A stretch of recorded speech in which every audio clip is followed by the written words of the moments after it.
Olá, meus guerreiros, que bom ter vocês aqui. Mais um vídeo, mais 7 capítulos, estudando a palavra juntos. Hoje a partir de Juízes, capítulo 19. Então, desde já, curte o vídeo, compartilha com quem você ama, faz aquele comentário bonzão, se inscreve no canal e sem mais delongas, bora pro vídeo. Bom, vamos lá. No vídeo anterior, a gente viu principalmente, sobre a história de Sansão. Vimos coisas assim interessantes para nossa compreensão, não é? E agora a gente está em Juízes capítulo 19. E o que acontece aqui? A gente tem mais um exemplo de como cada um em Israel estava fazendo o que bem quisesse da vida, o deixa a vida me levar, né?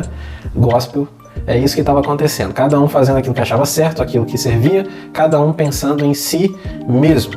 E a gente vai ver esse contexto também na região de Benjamim, nesse capítulo 19 de Juízes. E aí, no verso 22, tem assim: quando estavam entretidos, alguns vadios da cidade cercaram a casa, esmurrando a porta. Gritaram para o homem idoso, dono da casa: traga para fora o homem que entrou em sua casa, para que tenhamos relações com eles. Uma coisa parecida com o que aconteceu em Sodoma e Gomorra, estava acontecendo agora dentro do território de Benjamim. Isso aqui vai gerar um estupro, tá? O homem não vai ser violentado sexualmente, mas sim a mulher dele e a filha do rapaz, do senhor, né? Então isso vai gerar um estupro, que vai gerar a morte, e depois vai gerar outra guerra interna violentíssima, a ponto de Israel depois entrar em prantos de forma nacional, achando que tinha perdido inteiramente uma das 12 tribos, sobrando então só 11 tribos. Obviamente isso não aconteceu porque alguns sobreviventes na guerra contra Benjamim sobraram, né? Mas a tribo foi reduzida mesmo e ficou em número pequeno comparado às outras por muito tempo, tá? Então foi isso que acontece nesse capítulo. E nesse verso 22, a gente vê uma situação assim que lembra muito quando a gente leu sobre Sodoma e Gomorra lá em Gênesis. Eles queriam arrombar a casa para ter relação sexual com o homem viajante que estava lá dentro, tá bom?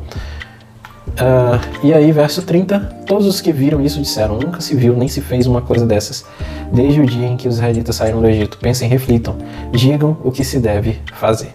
Bom, é bem estranho essa história, e ela é muito pesada, mas aqui vale a gente contar uma coisa, né? Quando a mulher desse homem que ia ser violentado, a mulher acabou sendo, né? Ela foi então violentada e morreu. Tamanha foi a revolta desse homem que ele carregou a mulher e depois dividiu ela em 12 partes e mandou uma parte, é muito louco, tá? É isso mesmo. Mandou cada parte para uma tribo de Israel e convocou a guerra. E todos foram contra Benjamim. Benjamim ainda conseguiu ter 2 provisórias vitórias, mas foi quase completamente exterminada essa tribo. E olhando esse território de Benjamim, que viria a integrar o Reino do Sul, né? Um reino que permaneceu fiel um pouco mais de tempo na época do reinado, a gente olha qual é a capacidade de um povo, até mesmo, e esse povo era para ser de Deus, né? De se degradar, de cair, de afundar, né? Então, grande guerra aconteceu e Benjamim quase foi eliminado completamente da face da terra. Muito bem. Vamos para Juízes 20, né? Verso 12. Primeiro destaque. As tribos de Israel enviaram homens a toda a tribo de Benjamim, dizendo: o que vocês dizem dessa maldade terrível que foi cometido no meio de vocês? Por quê? Porque na hora que ia começar a guerra, eles iam atacar só determinado povoado dentro do território de Benjamim. Mas a tribo de Benjamim, quando foi avisada pelas outras tribos que aquele povoado específico dentro dela tinha feito a atrocidade que fez, eles simplesmente não quiseram se mover, deram o braço a torcer e: vocês vão lutar contra a gente, especificamente nós de Benjamim, a gente luta contra vocês, sem problema nenhum. E foi isso que custou quase o extermínio de todo o povo, beleza?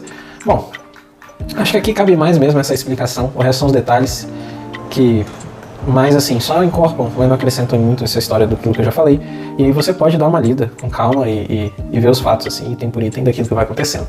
E a gente vai para Juízes capítulo 21, verso 2 e 3. O povo foi a Betel, onde esteve sentado perante o Senhor até a tarde, chorando bem alto e amargamente. Vamos continuar. Ó Senhor, Deus de Israel, lamentaram. Por que aconteceu isso em Israel? Por que teria que faltar hoje uma tribo em Israel? Sobre a questão de Benjamim ser devastada, né? Veja bem, a situação foi tão terrível que o povo fez o que tinha que fazer, né? Lutaram contra Benjamim, porque, enfim, a própria tribo não cuidou do povoado que tinha feito a atrocidade e quis lutar contra Israel inteiro. Israel foi à guerra e uma tribo quase toda foi eliminada. E após a guerra e os mortos e tudo, Israel só chorava. A nação inteira se lamentava. Era choro, perdemos uma tribo, meu Deus, por que isso está acontecendo? Meu Deus não, né? Eu falei meu Deus. Na verdade, a resposta era porque eles estavam longe de Deus. Porque a gente viu vários padrões, um padrão se repetindo várias vezes, aliás, né? Cada um fazia aquilo que queria. Não havia rei sobre Israel. Quando a Bíblia fala não havia rei sobre Israel, e aí, nesse capítulo 21 onde a gente está, fechando o livro de Juízes, eu quero levar vocês até o versículo 25. Naquela época, não havia rei em Israel. Cada um fazia o que lhe parecia certo. Veja bem, eu sei que a questão humana aqui, falando de rei em Israel, seria o reinado que viria. Esse Juízes, ele foi escrito na época, né, dos reinados. Então, estão narrando a história do passado para o presente. Mas, existe uma verdade aqui grande que não dá para ser ignorada. Quando a Bíblia fala por várias vezes aqui nesse livro, não havia rei em Israel, cada um fazia o que queria, esse rei aí é o Senhor, o Rei dos Reis. Não havia o reinado de Deus sobre Israel como houve nos tempos de Josué, em boa parte do tempo de Moisés. Tá? Não havia. Além do apontamento da ausência do rei humano, o principal é a falta das pessoas buscarem o reinado de Deus sobre a nação. Essa é a grande questão aqui. Que rei? Essa é a pergunta. O Rei dos Reis é que faltava sobre Israel, tá bom? E aí a gente fecha Juízes e agora a gente vai para o livro de Ruth, um dos pouquíssimos, só 2 livros na realidade, né? Que o título do livro é de fato, tanto em hebraico quanto para nós hoje, um nome de uma mulher, beleza? Isso, gente, culturalmente falando, já quero começar falando sobre isso, coisa que eu já falei antes, né? As pessoas têm uma visão em relação à Bíblia e machismo completamente errada, tá? As coisas que a Bíblia retrata, que são traços culturais humanos, elas sim vão expor muito machismo, mas aquilo que é retratado diretamente do coração de Deus, nada a ver tem com isso. E o livro de Ruth é uma prova, bem como o livro de Esther, bem como a história de Débora, bem como tantas outras mulheres que aparecem na Bíblia sendo exaltadas, honradas, ocupando posições de respeito e de liderança, tá certo? Bom, e o livro de Ruth? Bom, o que dizer do livro de Ruth? Antes da gente falar, de fato, o primeiro capítulo de Ruth, essas coisas, destaques, eu quero dizer para vocês um pouco sobre o livro de Ruth, porque é importante a gente entender onde a gente está na história e o que a gente está lendo. Então, a família de Noemi, que era a sogra de Ruth, a qual ela se mantém fiel mesmo os filhos e o marido morrer, tá? Essa família estava vivendo em Israel no tempo dos Juízes. Por isso o livro de Ruth está colado no livro de Juízes. Na organização moderna, cronológica, ficou assim, porque era uma história que fazia parte de um mesmo tempo. E é uma história sobre o agir de Deus, mesmo que envolve um povo e tudo mais, mas ela é uma história assim de provação e vitória muito micro, sabe? É em cima de uma casa, de uma família específica, de poucas pessoas. Mas ainda assim, isso não tira o mérito desse livro ser extremamente rico e inclusive até messiânico, tá certo? Bom, Ruth, ela não era israelita, vou repetir. Ruth não era do povo de Israel, ela era uma moabita que tinha se casado com um homem israelita. E tinha uma sogra chamada Noemi, que era israelita também. De onde Noemi e os filhos dela eram? De Belém de Judá, a casa do pão. Belém, casa do pão. Ou seja, lugar rico em mantimento, em suprimento alimentício, de vida. Ok? Essa Belém é a mesma Belém de Jesus. Entendido? Bom, então, o contexto da época, dos fatos da época era o seguinte. Na casa do pão, portanto, em Belém, que fica em Judá, tá certo? Por isso Jesus é da tribo de Judá, estando em Belém, só pode ser Judá.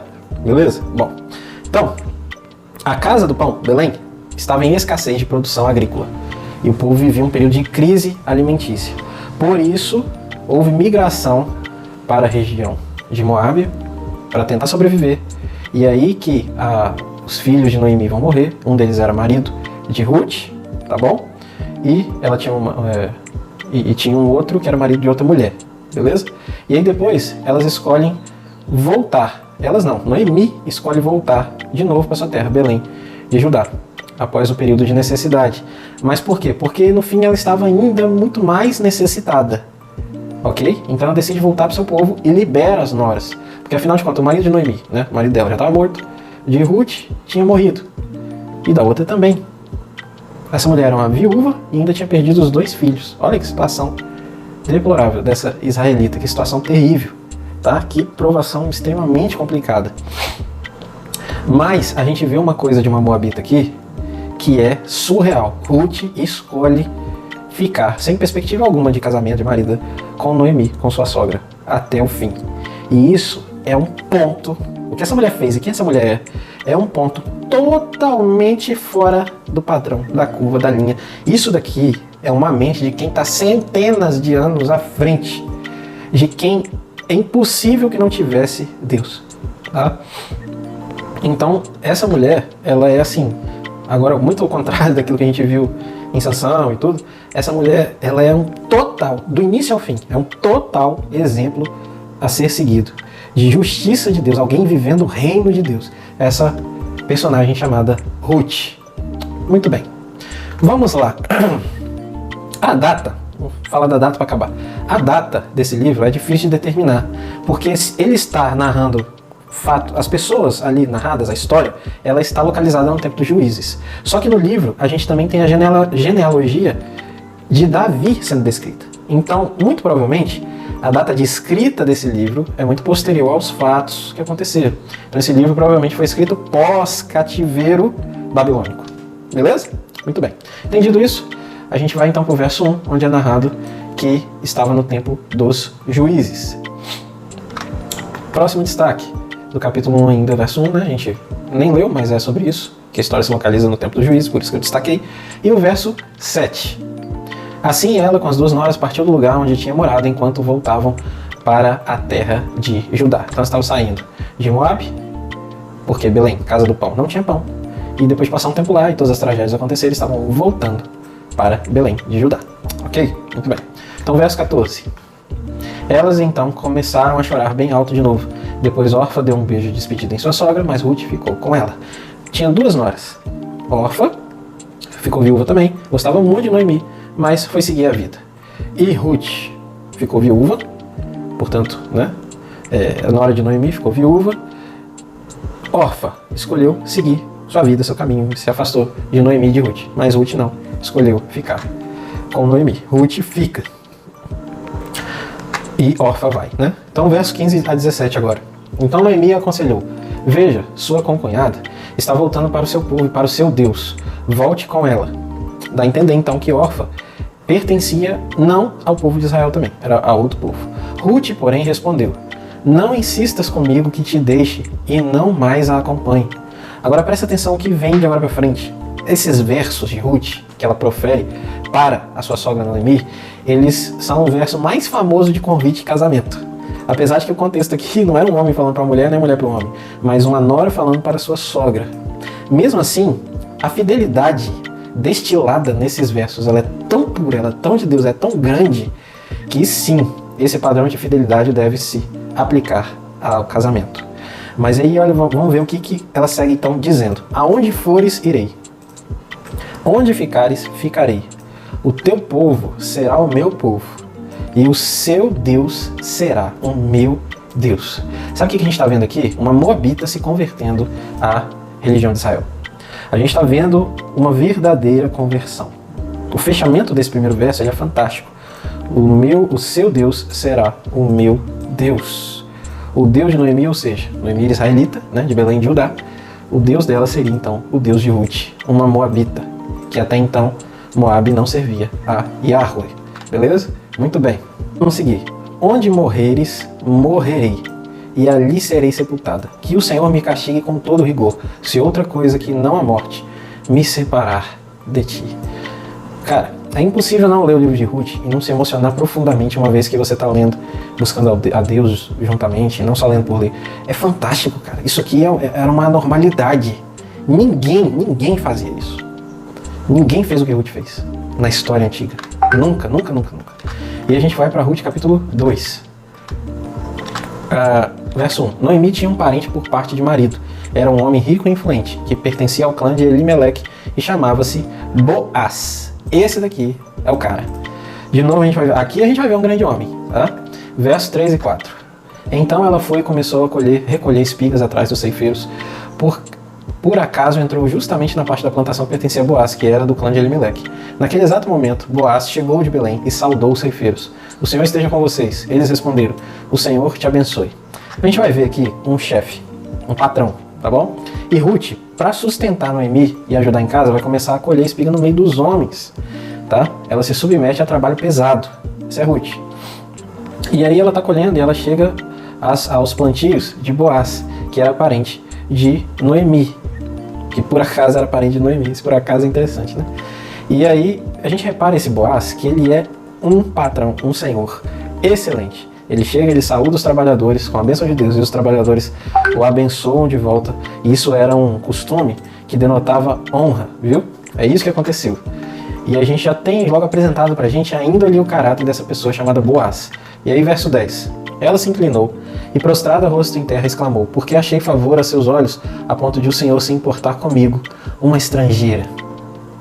Boaz, sabe, percebe que Ruth está ali no meio de todos e Boaz, ao invés de deslocar ela para outro plantio ou de largar ela ao léu, e aí ela poderia até sofrer algum tipo de abuso por parte de todos os homens que estavam ali, ela orientou que houvesse auxílio da parte deles para com a colheita que ela estava realizando, que ela pudesse ter direito a acessar as partes do plantio para colher como todos e que ela estivesse sempre protegida para ter paz para trabalhar.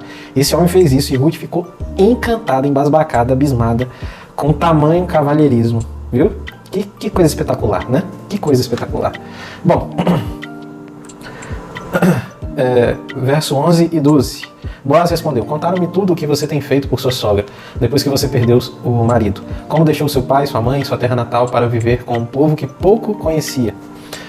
O Senhor lhe retribua o que você tem feito. Que você seja ricamente recompensado pelo Senhor, o Deus de Israel, sob cujas asas você veio buscar refúgio. Gente, esse Boaz, ele é o cara, velho. Ele...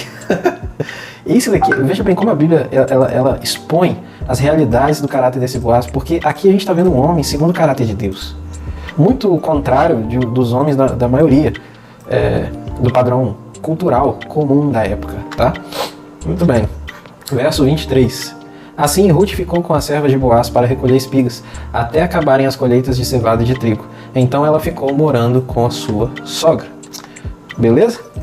Ruth capítulo 3, verso 4, o primeiro destaque que eu faço aqui. Quando ele for dormir, note bem o lugar em que ele se deitar. Então vá, descubra os pés dele. Descubra, né? Tirar a cobertura. Os pés dele e deite-se. Ele lhe dirá o que fazer. Ruth, que era moabita, ela não tinha assim total afinidade com os costumes de Israel. Havia um costume do resgate, e aí, quando era uma mulher, vocês lembram das situações de resgate, né? Do escravo, para que ele se tornasse livre. Quando uma mulher que não tinha como suceder, como entrar em sucessão, tá?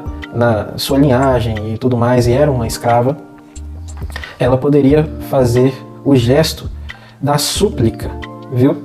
Pelo resgate, e ela se tornaria a esposa do seu resgatador. Portanto, mulher, né? Ou mulher do seu resgatador. Sairia da condição de escrava para a condição de esposa, beleza? Foi uma sugestão de Noemi com Ruth, já que Boaz era daquela forma e ela se agradava tanto do seu senhor, por que não, então, ver se Boaz não queria assim resgatá-la? Você está entendendo? Resgatar a Ruth. E como era feito? A escrava se deitava com a cabeça aos pés, exatamente no pé do seu senhor, que ela tanto amava, na posição mais baixa possível ela deitava, né? Em sinal de profundo respeito e humilhação e súplica. Mas não é humilhação com esse conceito imbecil que a gente tem hoje, tá? Tem a ver com a raiz de humildade na realidade, que é pensar no outro primeiro. Então ela se colocava nessa posição para dizer claramente, né, então com esse gesto, que a intenção dela era o resgate. E quando Boaz foi dormir, Ruth fez isso. Ela queria, viu? Não é nada obrigado, forçado, coisa nesse sentido, não. Existia uma relação muito agradável entre os dois, viu? E qual era, nesse caso específico de Noemi, o que era também a questão do resgate? É porque Ruth antes foi casada com outro israelita, que era filho de Noemi. Então a intenção aqui não era só ela sair da condição de escrava para se tornar a esposa de Boaz, mas também que o nome da linhagem do filho de Noemi é que continuasse perdurando na união Ruth e Boaz, e não o nome de Boaz. Já que Boaz era parente de Noemi, existia um princípio de uma honra em que então Boaz daria continuação à linhagem do parente de Noemi e não de si próprio. E isso, para um homem fazer isso na época, também era muito difícil, porque o cara estava abrindo mão de uma espécie de honra humana, um orgulho, alguma coisa assim, em relação ao seu próprio nome e à sua linhagem, tá certo? Mesmo que Boaz fosse parente de Noemi. Então, Ruth faz esse gesto aí, no verso 4, se deita aos pés dele e espera ele acordar para ver o que ele vai dizer. Muito legal, né? E aí vem o verso 10. Boaz lhe respondeu: o Senhor a abençoe, minha filha. Este seu gesto de bondade é ainda maior do que o primeiro, pois você poderia ter ido atrás dos mais jovens, ricos ou pobres, mas os mais jovens, o que dá a entender que Boaz já não era tão novo assim. E aí vamos para o verso 12 e 13. É verdade que sou o resgatador, mas há outro que é parente mais próximo do que eu. Passe a noite aqui, de manhã veremos. Se ele quiser resgatá-la, muito bem, que resgate. Se não quiser, juro pelo nome do Senhor que eu a resgatarei. Deite-se aqui até de manhã. Então Ruth ficou ali nos aposentos isolada, tá? Não houve relação sexual, nada dessas coisas aí, beleza? E Boaz se lembrou que Noemi ainda tinha um parente que era mais próximo do que ele dela. E olha como é que esse cara é honrado. Por mais que ele quisesse resgatar, ele falou: não, tem um parente de Noemi que é mais próximo do que eu. Minha obrigação é chamar esse cara e perguntar para ele se ele quer resgatar você, porque tem mais direito do que eu a isso. E aí ele vai se reunir, então, com esse parente, né? É uma linda história de amor contada à la cultura da época, né? Então a gente tem que colocar a mente lá atrás para a gente tentar viver toda essa questão maravilhosa aqui dessa história. Verso 18. Disse então Noemi: agora espere, minha filha, até saber o que acontecerá. Sem dúvida, aquele homem não descansará enquanto não resolver essa questão hoje mesmo. Ruth foi contar então que ia haver uma reunião com outro parente e tudo mais. E Noemi só tranquilizou ela: fica tranquilo, o Boaz vai resolver. A gente já conhece a índole dele e ele vai precisar resolver isso logo, para que essa situação não fique ociosa. E aí vem Ruth capítulo 4. O primeiro verso que eu quero destacar aqui com vocês é o 2. Boaz reuniu 10 líderes da cidade e disse: sentem-se aqui. E eles se sentaram. Então a primeira coisa que a gente vê é Boaz tendo a sabedoria. Esse cara, velho, ele constrange qualquer homem, tá? Ele além dele estar fazendo uma coisa que é corretíssima, que ele nem talvez precisaria fazer, ele poderia dar andamento, né, de se reunir com outro parente, ele ainda chama 10 testemunhas para o acordo e a conversa que ele ia ter, para que ele não pudesse, para que ninguém pudesse dizer que ele inventou alguma coisa ou o outro lado também, tá? Verso 5. Boaz, porém, lhe disse: no dia em que você adquirir as terras de Noemi e da Moabita Ruth, estará adquirindo também a viúva do falecido, para manter o nome dele em sua herança. Presta atenção. Boaz já está conversando com o outro rapaz lá, a respeito de Ruth e de Noemi. A gente viu que ele teve sabedoria em chamar as testemunhas, além de toda a sabedoria que ele está demonstrando durante todo o livro, né? E agora ele impõe um padrão de justiça que deve ser a questão para esse outro parente. Ele fala: se você resgatar, você tem que manter o nome da linhagem dos filhos da viúva Noemi. E aí vem o grande ponto, porque no verso 6, não é qualquer homem que faz isso, lembra que eu falei? Diante disso o resgatador respondeu: nesse caso não poderei resgatá-la, pois poria em risco a minha propriedade. Resgate a você mesmo, eu não poderei fazê-lo. O cara não quis, por conta dessa questão do nome e dele então ter que, tipo assim, vincular as posses dele a outro registro familiar, né? Ele não quis fazer, não quis, mas Boaz queria. Verso 10. Também estou adquirindo o direito de ter como mulher a Moabita Ruth, isso é Boaz falando, né? Viúva de Malom, para manter o nome do falecido sobre a sua herança e para que o seu nome não desapareça do meio da sua família ou dos registros da cidade. Vocês hoje são testemunhas disso. E aí os líderes concordaram. Olha que lindo, né? Verso 11. Os líderes e todos os que estavam na porta confirmaram: somos testemunhas. Faça o Senhor com essa mulher que está entrando em sua família, como fez Raquel e Lia. Como fez com Raquel e Lia, que juntas formaram as tribos de Israel. Seja poderoso em Efratá e ganhe fama em Belém. Eles também estavam aceitando ela oficialmente como uma israelita digna e não mais uma moabita. Gente, que história. Você tá doido. E aqui cabe um paralelo, tá bom? Pra gente olhar para essa história e olhar para o evangelho. Olhar como? Olha, veja bem. Nós, igreja, somos os estrangeiros. Certo? olha para essa história aí, olha pra gente no papel de Ruth como os moabitas da terra, os estrangeiros. Mas tem um resgatador em Belém de Judá que vem e paga o nosso preço e nos insere nele, em Israel, na família de Deus. E esse é Jesus, assim como Boaz, um paralelo claro em Jesus Cristo. E aí a gente vai para o verso 17. As mulheres da vizinhança celebraram o seu nome e disseram: Noemi tem um filho. Porque Ruth, né, se casou com Boaz e engravidou. E como é que eles olhavam para aquela criança como um filho de Ruth? Sim, mas também como um filho de Noemi, da sogra. E lhe deram o nome de Obed, ou Obed, né, na pronúncia fechada do hebraico da época. Este foi o pai de Jessé, que por sua vez vai ser o pai de quem? Davi. Exatamente essa Ruth, a genealogia dela, vai ser a que vai integrar a genealogia de Cristo. Viu? O filhinho dela vai ser Obed, que vai ser então o avô do próprio rei Davi. Muito lindo, né? E assim a gente fecha o livro de Ruth e fecha os 7 capítulos de hoje. Que maravilha! Leia esse livro com muito amor, cara. Você vai ver como o coração de Deus é revelado nesse negócio. Como é, de fato, um exemplo de homem bíblico de Deus, uma mulher de Deus. Como Deus olha para os estrangeiros. Como foi a conversão, né, de Ruth. Quando ela diz que o seu Deus será o meu Deus. Como é essa fidelidade, cara, absurda, totalmente fora dos padrões, né? Mas ela revela o reino de Deus que Ruth tinha nessa fidelidade, esse compromisso. Enfim, nossa, esse livro é muito rico, tá bom? E acabou. A gente fica por aqui e no próximo vídeo a gente já começa 1 Samuel, capítulo 1, tá bom? Forte abraço, Deus os abençoe e valeu!